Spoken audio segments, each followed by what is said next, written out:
செருப்படி செருப்படின்னு கேள்விப்பட்டிருப்பீங்க. ரீசெண்டா சாட்டை திருமுருகனை சாணியில செருப்பை முக்கி அடிச்சிருப்பாரு நம்ம டிவிக்கு லயலோமணி. ரீசெண்டா மக்கள் அரங்கம் அப்படின்னு சொல்லிட்டு ஒரு பட்டிமன்றம் நடந்திருக்கும். அந்த பட்டிமன்றத்துல 2 பேரும் கலந்துருப்பாங்க. அப்போ இந்த சாட்டை திருமுருகனை பார்த்து கிளின்னு கிளிப்பாரு பாருங்க. கேட்ட கேள்வியில சாட்டை திருமுருகன் மூஞ்சில சாணியில செருப்பை முக்கி அடிச்ச மாதிரி தான் இருந்துச்சு. அதை நீங்களே பாருங்க. அந்த சாட்டை திருமுருகன் அவர் தொடர்ச்சியாக தமிழக வெற்றி கழகத்தை பிஜேபி தான் இயக்குகிறது என்று சொல்றாரு.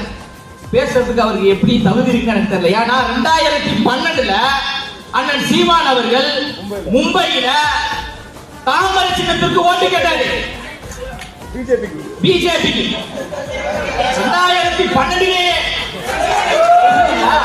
அப்போ எங்களை பார்த்து தமிழக வெற்றி கழகம் எந்த இடத்துக்காவது தாமரைக்கு ஓட்டு போடுங்க, பிஜேபிக்கு ஓட்டு போடுங்க நம்ம எங்கேயாவது பேசிருக்கோமா? எங்கேயாவது கேட்டிருக்கோமா? ஆனா நாம் தமிழர் கட்சி 2012 பிஜேபிக்கு ஓட்டு போடுங்க, தாமரைக்கு ஓட்டு போடுங்க என்று பேசிவிட்டு எங்களை பார்த்து பிஜேபி பி டீம்னு சொல்றதுக்கு சாட்டை ப்ரோ, நீங்க பேசுறது எல்லாம் ஓட்டை ப்ரோ.